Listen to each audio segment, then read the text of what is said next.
Hello, Cousin Johnny here. We'd like to thank our sponsors for the Buzzin' with Cousins show. We thank you. Thank you, that garlic stuff. If you like garlic, you're going to love it. Put it on just about anything. That garlic stuff. Tuesday, Alvarado Farmers Market, or go to thatgarlicstuff.com. Thank you. Thank you, Art. I Heart You Candles, located right in front of Fisherman's Wharf. Beautiful hand poured candles. These are very inspirational candles.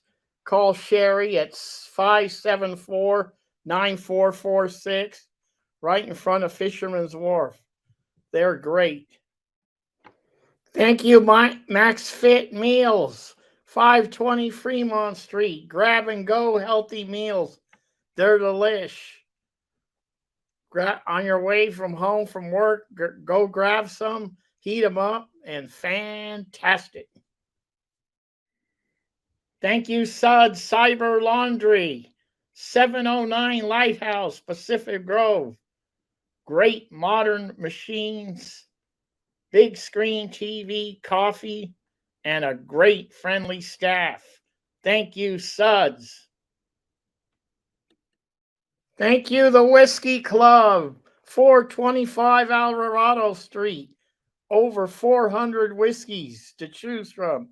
Go in, relax, have a drink.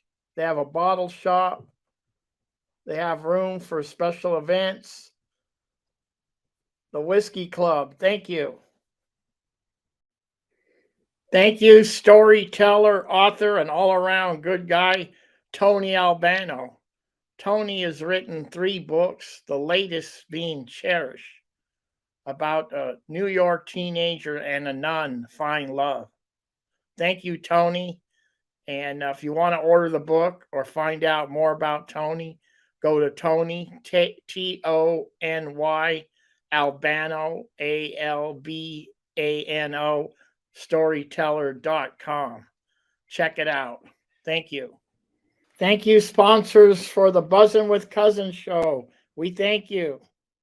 Hello, how's everybody doing out there? Cousin Johnny here, bringing you another show on this beautiful Monterey Peninsula. I'm so excited about this guest that I have. I've been trying to get her on here for a few months, and I finally did. And if you're into music or entertainment, you've probably read her column many times. For 30 plus years, she's been here, writing in the community here about art, music, right here in Monterey Peninsula. So I'm so proud to have her on. Please welcome Beth Peerless. Beth. Hi there. Thank you for coming on the show. How you doing? I'm doing pretty good considering. You had a birthday, and we seen the photos, and it looked good, and looks like everybody was having a good time. Yeah, a lot of fun. And what I'm just really appreciative of is the love that I have with my friends, but also with the community. It's been really gratifying to have that support, and I appreciate it. And I've always wanted to do the best I can to reflect what that means in our community when I write, because it's a big deal here. Yeah. We'd like to let me thank you for what you've done over 30 plus years here in the Monterey Peninsula, writing about the music scene and the entertainment scene. It's like everybody's always looking forward to Beth Peerless's column. So, and you do a lot of things for the community. So we thank you for that. I appreciate that. Thank you, and you're welcome for all of it. And and I know that's kind of the same that what you're doing. You and other friends of mine that will do these shows, or whether they're doing radio or newspaper. When it comes down to it, it's a job. From, like in my case, this is work. I went to school, got a degree, worked my way up in the field, and Yeah, and I'm hanging in there just, because it's what I love doing, and I have the income need and all of that. So Yeah, it's what I had goals to do, and I achieved those goals, and I've reached this level at this point. And I see it as kind of like, for hoping for a few more good years with the newspaper, the Monterey Herald, yeah, because everybody has witnessed how journalism has had a shrinking effect. And it's not just the Herald, it's all across the nation and the world, and on our local community level the same. But the Herald's really the most visually shrunk in my estimation, right? So I'm really glad, along with a few other writers that are there, that we have a local voice still. yes, yes, you do. Yes, Yeah, and you know what I do um, appreciate and bring to the table from my perspective is that I have lived here since before high school. Moved here from the Bay Area in okay. 1967, and a lot of things going on up in the Bay Area right about that time. So it sort of, when we came here, it shifted for me to sort of get in with the alternative hippie culture, as it would be. So kind of grew up, but I was always a music loving girl. Early on, learned the piano starting at 8, and I still, well, I haven't recently, but I just got a new keyboard that I'm going to work on. Oh man, all right, Yeah, great. yeah. So I had a lot of years of studying piano. Did a period of classical, and then popular music and some other things too. And majored in music at Monterey Peninsula College in the 70s, as well as following with my love of photography that started in high school at Yeah, Monterey. I noticed your photography. You're a really great photographer, and that's a lot. A lot of people don't know that about you. I don't think. Yeah, because I don't push that. It's not, like say on Facebook, there's the photography clubs or the pages and stuff. And I just choose to do my own page as my story. So Yeah, I just sort of do that. But because of all this history now with the music writing, I shifted from doing art and, stuff. Black and white was what I was doing originally, because yeah, we have a long history here of black and white photography. So I followed that path. But, I became a concert photographer, and I have a huge portfolio of those photos that I'd like to get together. I just haven't found the motivation or the energy, but I have a website already established, but really, I'd like to see it. yeah, it's inactive right now, so it's not actually happening, but I've been paying the fees to keep it alive for years now, because I did it when I had a year or two off from the Herald, when there was these changes going on. So I decided to go ahead and put together a website, and I was going to do blog and photography. Yeah, Um, and so you went to when you were here in Monterey. Uh, you went to school for journalism. Now, did you were you like the uh, writing in like the school newspaper, and you said this is what something I want to do, or well, so for me, in the background in the writing was, originally when I went into the journalism field, I wanted to be a photojournalist because photography was my thing. But I was also writing, and I was journaling just on my own on a personal level. So I started to write regularly. I'll tell you this though, and it was Henry Miller who was, one of the main influences for me to want to write. I yes, read his book Big Sur and the Oranges of Hieronymus Bosch, and I was so taken by his ability to, hone in on some really deep thought processes and how he got there. And then, bingo, you're like, wow, that's really cool. So I started to practice, and then it was at a time that I was going through some changes because I was married at the time.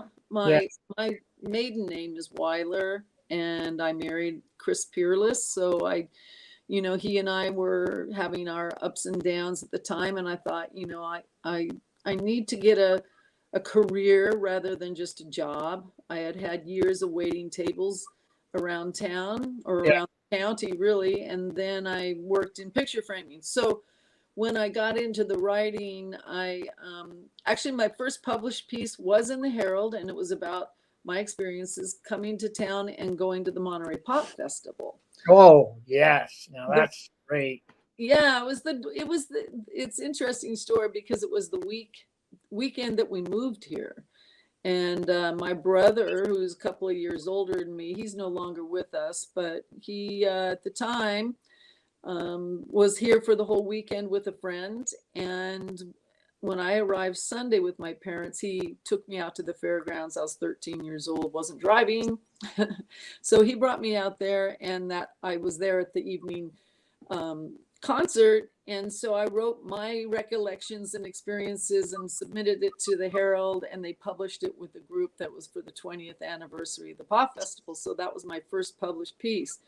So, but that was all before I finished up my college work. I started at MPC, decided, okay, I'm going to get serious about this. I need to do all the required courses. So I followed the AA requirements, but I was also in the journalism program and then studying the Spanish language. So I went through the whole Spanish program. I finished the requirements for journalism, and I transferred to San Diego State and lived 2 years down there and finished up my degree program. And I considered staying there, but then I saw that the Coast Weekly, it was Coast Weekly at the time, had a position as an intern. I thought, there was a couple of reasons, and I won't go into it, but I decided to come back. And so I worked at the Weekly.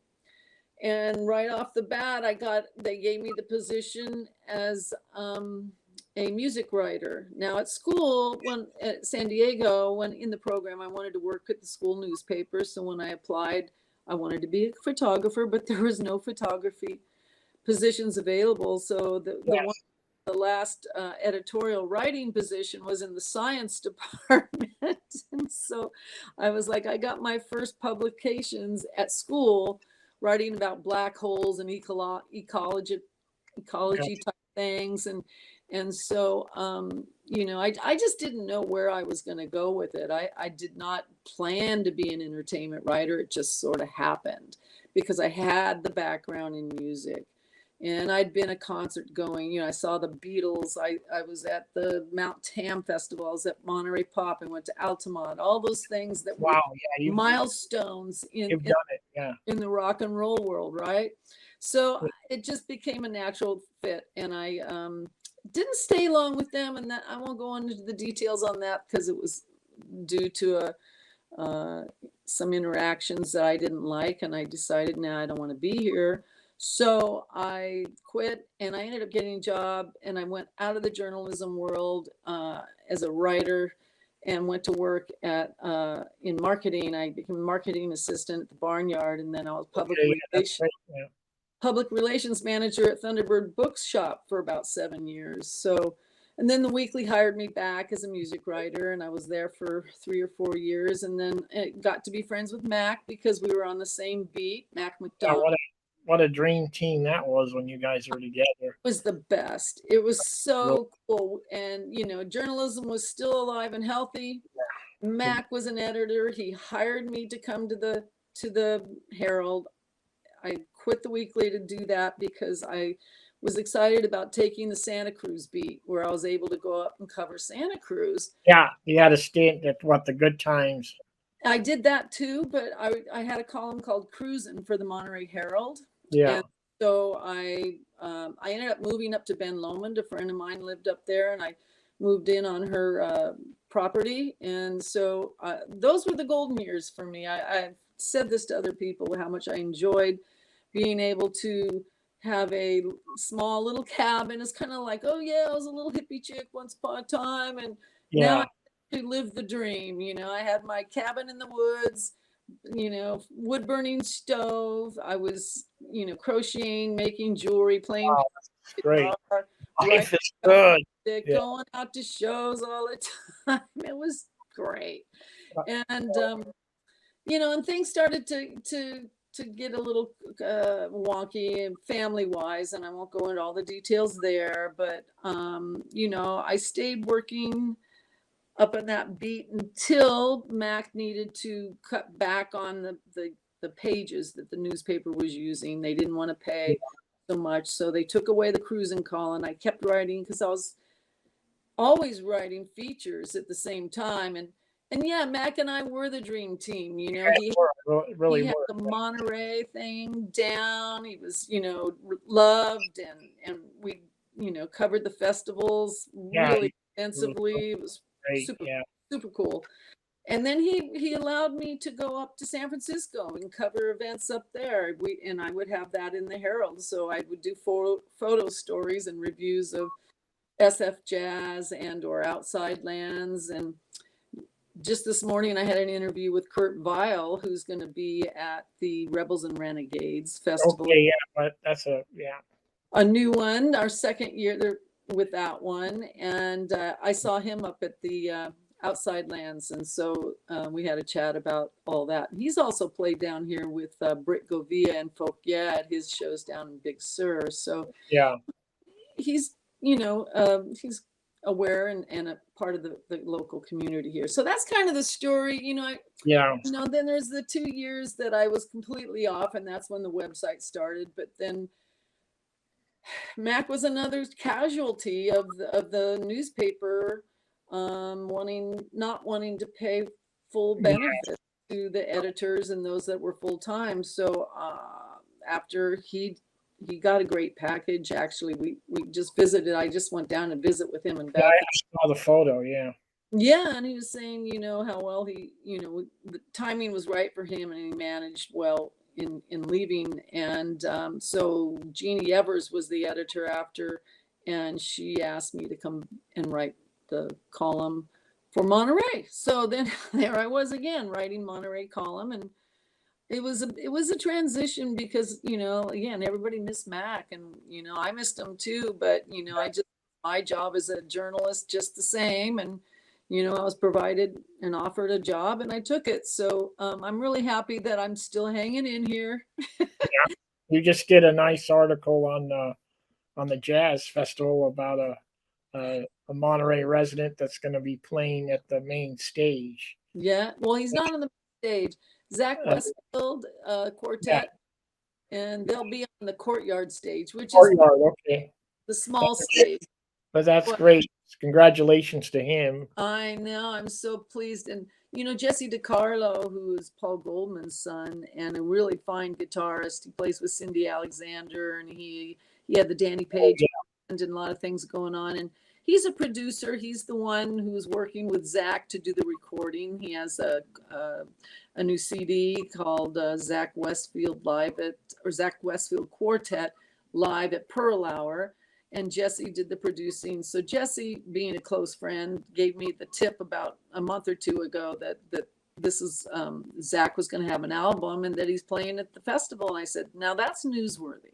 That's newsworthy, yeah. Yeah. And I think the timing will be right, and I'll do the piece, and it worked out great. So I'm really happy that everybody was happy with that. This week, which was yesterday's deadline, is a homage to Tim Jackson. You know, it's about the festival, but at the same time, Tim and I had the interview and talked a lot about his connections to the artists who were playing at the festival this year.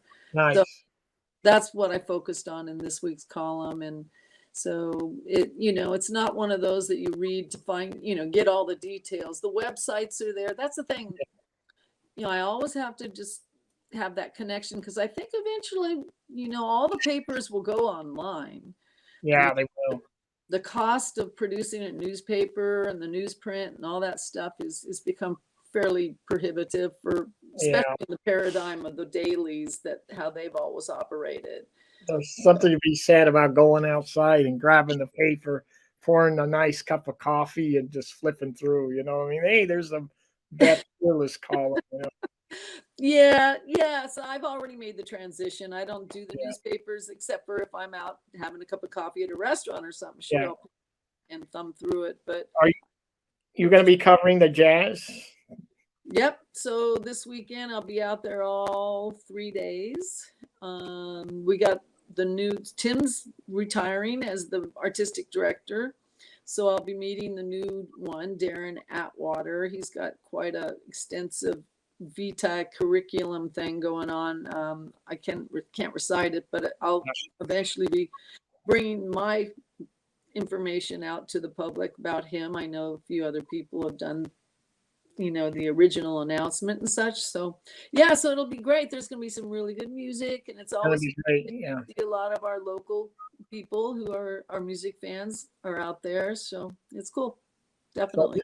this year, I wasn't able to go to the Roots Festival, Cali Roots. Uh-huh. I tell you, you covered that from the minute it started to the minute it ended. You had videos, you were talking to people, I mean, the bands that you showcased were out of this world. And I'm not kidding. I felt like I was there. So Cool. I compliment you for that. That's good to hear. Thank you so much. Just, I think there was one band that I kind of liked. I don't know if this is the right name. Was it like Disruption or something something to do For disruption. something like that? They were Okay. There's Revolution. Yeah. Well, well, Because I'm thinking Shun, but I'll think about them. They weren't really a reggae type.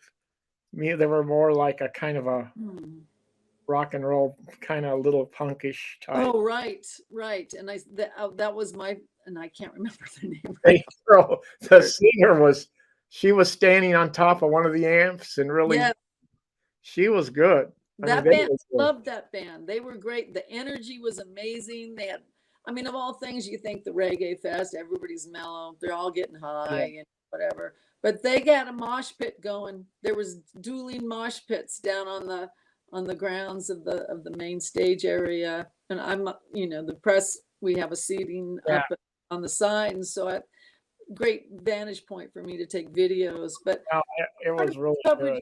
Yeah, really. And that's part of my coverage these days. I figure I might as well put little snippets of the concerts I'm at so that people can hear it and see and go, oh, I should catch that the next time or whatever. Just give them a taste of what they, weren't able to come see. So yeah, that's great. Also, we've got the great venue of the Golden State Theater that you've covered, and that's great that they got that going and success. Yeah, I'm curious too. I really love to cover, I have to cover everything in this small space of my column, and that's the thing that's another difficult part of my job now, because I used to be able to have, the Santa Cruz column and then write features on our local events and bands and things, and Mac had his column, but all of that, every single, I don't do Santa Cruz anymore. That's not my beat. I'm not supposed to cover them. But as far as getting all the information about the local bands out there, it's not always easy because we have the whole from top to bottom. And in general, I don't always pay attention to the pyramid kind of thing, but the top of the pyramid is the big names. And then when I have room, I'll include the locals. Yeah, you've included locals. It's really great. Yeah. Yeah, but then I love to focus on a local from time to time when I have the chance to do that, so that I don't want to. I'm trying to spread the love, is what I say. And that's what you do. You spread the love on that. Yeah. So that Renegades show coming up, was that used to be the poetry, cowboy poetry, and they changed it around a little bit, or is that... No, not at all. Actually, the poetry thing's gone by the wayside. What has? Okay. And then the other these two young guys, Ben, and who was prior to the current owners of the Golden State, he was working there. Ben with Lori Lochtfield. And so he managed that for a while. And so he and his buddy were bringing in some country acts to the fairgrounds, So they had more of a country little festival, tried to tie it in with the poetry. I think the pandemic is what came on and then wiped that away completely. And he's moved on to something else, and Lori moved on, and now it's a whole new deal. But Rebels and Renegades is the same people who do Cali Roots. Oh, it is? Okay. Yeah. So their whole festival paradigm, how they do things, is a basis for how they produce it. Of course, their background now and expertise in it really comes to play. Yeah. They seem top notch. I mean, everything they do looks like They know what they're doing they and know they what do a they're great doing. job. And that's one of the things that those who have been the writers and observers here locally for a long time, we see even these big production people like Golden Voice will come in and bring in like the First Yeah, City Festival. And with that, we get all excited. We're like, all right, we got a new rock festival. This is really cool. But they come on and just boom, this huge festival right off the bat. People, it takes a while. You got to build up to it. yeah, I don't know. I never really like to diss the local scene here, but it is kind of sad because it kind of rides on waves. We have these things that are happening and we get hopeful and we see a full slate of activities to do, and then something drops out and then that venue goes away, and yeah. it's always changing, and we musicians are, to find a place to play, it's not easy, especially for a band of certain size and style. I mean, there's the bands that'll play the small restaurant clubs Yeah. situations, but we are really sorely lacking that mid-sized listening room kind of venue. I kind of hope the blues festival gets back going again. Kind Wouldn't of. that be nice? But Yeah. doesn't right now they're kind of dead in the water again. So we'll see if they resurrect it again. Started a comeback, and then the pandemic came, and then I don't know. But Yeah, they did a 1 day show for like a couple years, right. and that And and they were doing that right. They doing it. started small, work their way up, but they just Yeah. money, it's money, and then pandemic really took away. Hope it gets going. Yeah. So anything else you want to talk about? Yes, I wanted to just for all those deadheads out there, you were friends with the first manager of the Grateful Dead that lived here in Monterey, Rock Scully. So, can you Yeah. say a couple things about Rock Scully? Well, Rock Scully, I'm very grateful at this point. He passed away in 2016, in December 16th, 2016. I know time is like, I can't believe it was that long ago. I'm pretty sure that I always kind of space out on the year, but Bye, yeah. I originally met him in 96 when his book came out. And I don't know if y'all know Brian Gingrich. You probably do, right? So Brian Gingrich knew him, Yeah, some yeah. connection, and he was the one initially who introduced me to rock in 96. And then I didn't see rock for years. He was married at the time, but anyway, in 2004, I ran into him down at Sly's because Peter Tork was playing down there. And so rock, having all the friends and background from the San Francisco scene, was there. So anyway, that's when I actually had my second meeting with him. And then his wife had passed away. My mother had just passed away. And so there was, I don't know if there was a connection in regards to that part, but that we actually were a couple for a while. We went out and then that sort of fizzled, but we stayed friends. Or he came, and then he came back as a result of having to help me with some family issues. And then we just maintained this long-term friendship, and he was always very supportive. And what an interesting guy. He had such an amazing background of not only his time with the Grateful Dead, because that's what most people remember, Yeah. Hmm. but he was early on the scene, and he went to school in Europe, but he started in Carmel. He was at elementary school in Carmel, but then he also was in school in Europe, and then he came back over to San Francisco State, and that's what got him up into the scene there. And that was right. The timing was right, where he was involved with the people that were the family dog that went on to do all the Avalon Ballroom shows and stuff, right?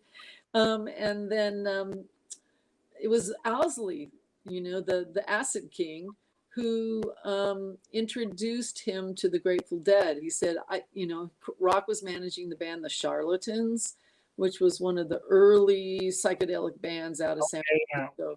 And they had the scene up at the Red Dog Saloon in Virginia City, I think, or is it Nevada City? I always kind of forget. Anyway, that was kind of like the seed, the original sort of psychedelic thing going on.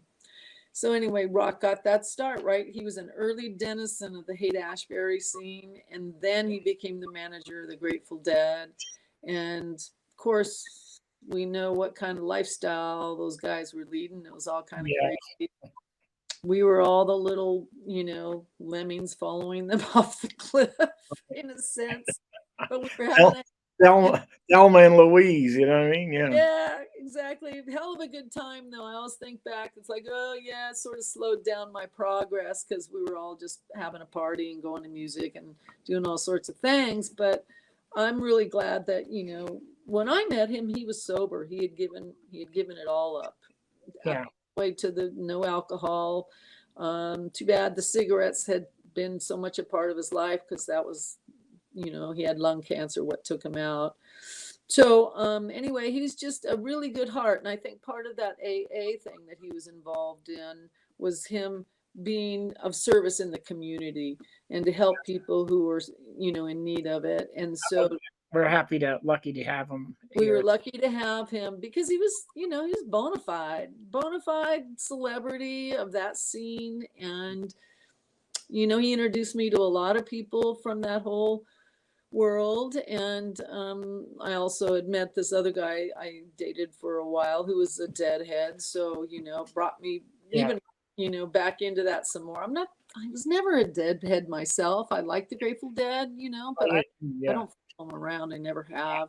I liked them, but I wasn't, yeah, just like you. I was in the early days. We'd go see him at the Fillmore in Winterland and all that. And that was great. But yeah, at a certain point and then it came back around when I was with Rock. I started, being more attentive and I read all about the 60s. I got all the books because, I was interested again. It was sort of, now it was history, not living it. It was now history and I had to fill in the blanks. So grateful for Rock. And I know a lot of people as well here. And his brother, Dickon Scully, is still a good friend, and his wife is Isabel. Their two children, Phil and Celeste. They're all good friends of mine from the times that when Rock and I were together. So, yeah, that's the Rock Scully story. Thank you. Of you. He's got a lot. Some people that are tuning in today that never met you, they don't know you, and now they're saying, "I'd like to read her column." Where can they read the column? Is it on the Herald page, or how does that work? Well, the Herald continues to give some space to the Go section. We used to have a magazine that Mac had edited and put together. The magazine went away a long time ago, and now it's just, we got Barbara Rose Schuler that writes, and a number of other local writers that are in that section. But that's where I could be found, my Where It's At column. Where It's At. Got it. It's Thursdays in the Monterey Herald hard copy, but we have an online presence at montereyherald.com.